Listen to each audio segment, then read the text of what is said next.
My heart is going off, dude. Right now he's going, that's harder to see than I thought. Oh, there he goes. There's this glider. That's the line. Yeah, Dicko! Here he comes. Oh my God. Oh my God. Oh my God.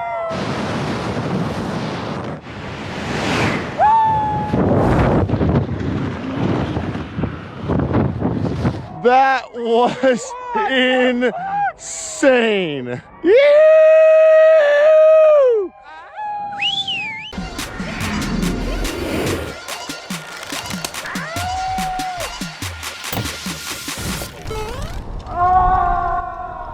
Hi, I'm Ryan Jinks and welcome to my gear room.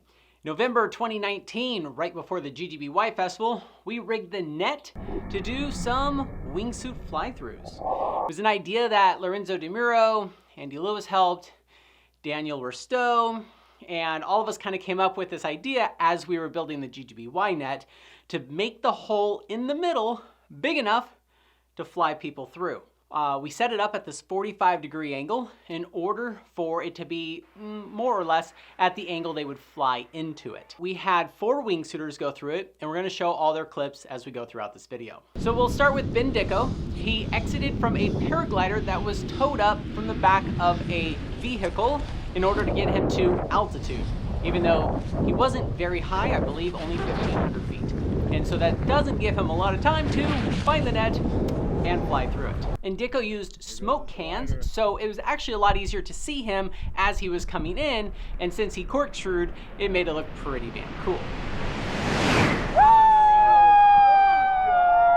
Now I was on the corner of the net, and Sylvan Christensen was on the other corner, and then Andy Lewis was on the top. And they both had GoPro Maxes, which came out to be really cool footage, and I was filming with a couple different things. They submitted their footage, and we won the GoPro $1 Million Challenge Award.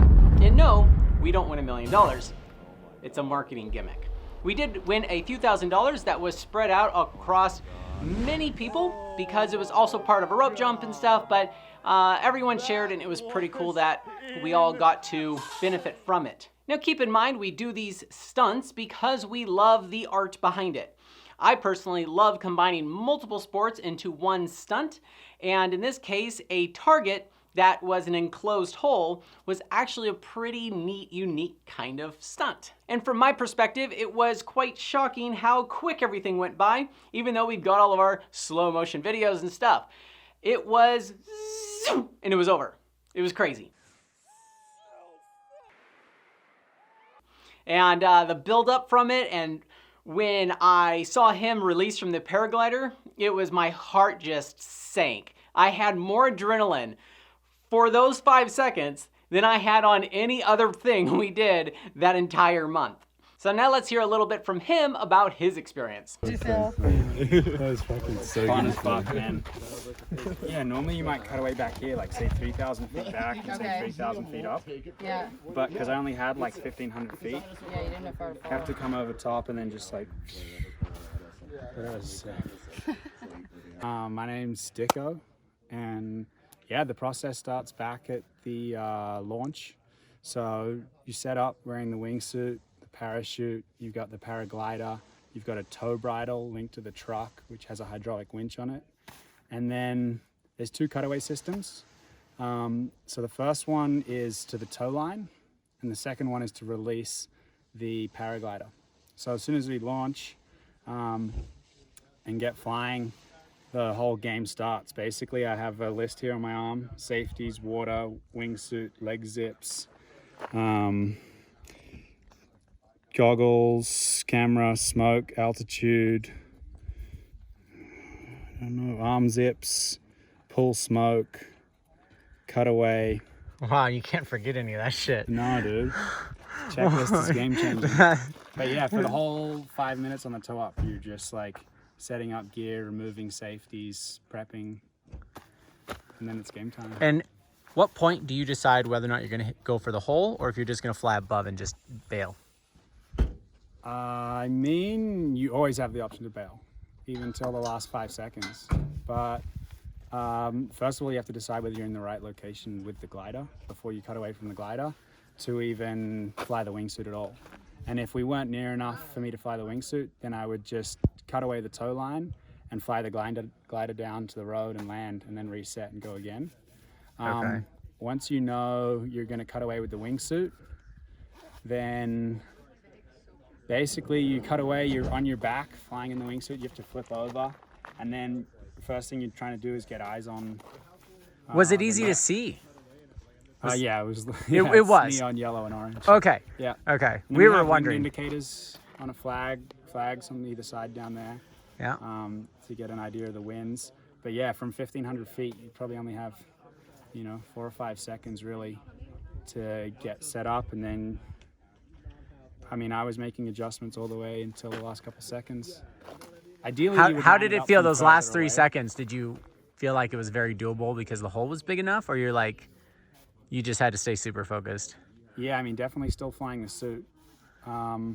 If you cut away higher, you can line it up and you can Just make it those straight. micro adjustments a lot earlier, and then it's just a straight flight in. Definitely with the lower cutaway altitude, It made it I'm way flying till the last way couple harder. seconds. Yeah. Yeah, it's fun. Wow. Oh, my heart.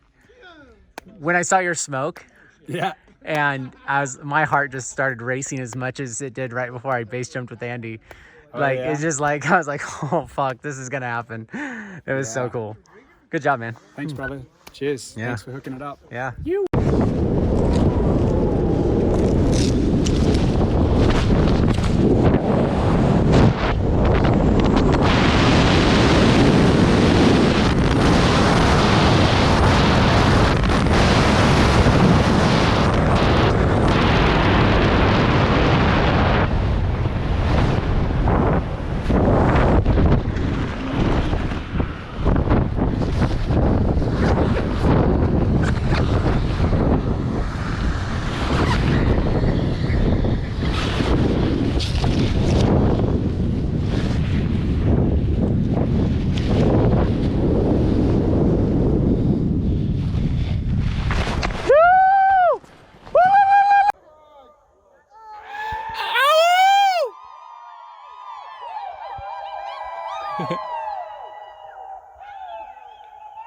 So the next day, my 3 friends also flew through the net. Daniel Risto, the one who helped come up with this idea, came in at a perfect angle, and he nailed dead center through the net. It was gorgeous.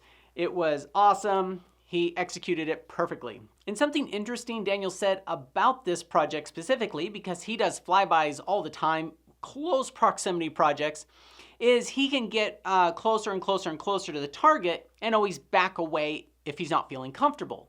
But this had no way of lining up and getting just inching closer until you kind of find your personal limit. There's nothing to guide it. So you just had to nail it. And I thought that was a super interesting difference between proximity flying and this target flying. You got it. You got it. You did it, man. Daniel is the one who flew by me when I was on a highline, which we have in another episode, which was super cool, and you can check out on our YouTube channel, of course.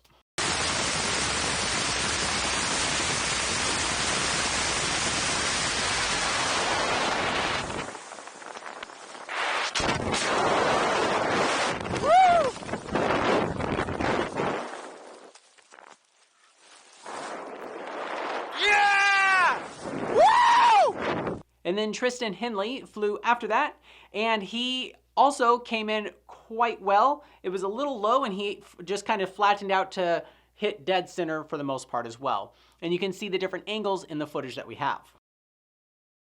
And then Jordan Kilgore came through, and I didn't realize he was only about 20 seconds behind Tristan, and he came in, and apparently his glasses fogged up, and he couldn't quite see the target, which is probably pretty stressful. And he came in and clipped the net with the kind of the back half of his suit. It obviously freaked everybody out because you can only do that so many times before it doesn't work. Luckily, the net was super loosey-goosey, but it wasn't super rigid. Oh no! he hit it and it ripped off the GoPro that was on his chest, and I believe it tore his right wing and then made his hand go numb because he hit that. And so when he had to pull his chute, it kind of destabilized him a little, but he kept his flight actually pretty good.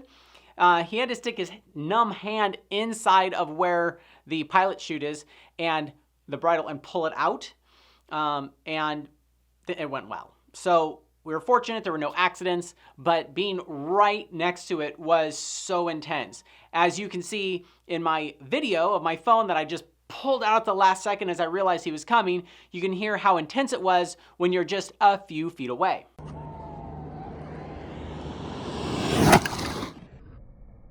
A quick disclaimer.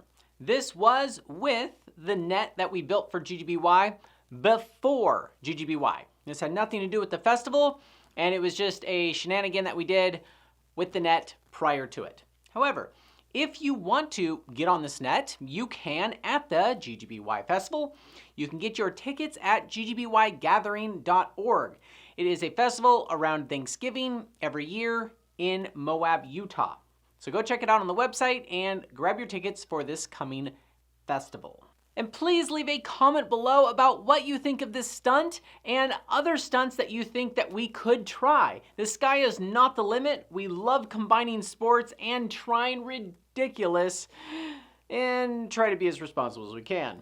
But leave in the comments below what you think and things that we should do. Andy Lewis and I jumped out of the net right after Ben Dicko flew through it, which was super special. That's in another episode. You can check that out and go to Base Jump Moab if you want to hook yourself off a cliff.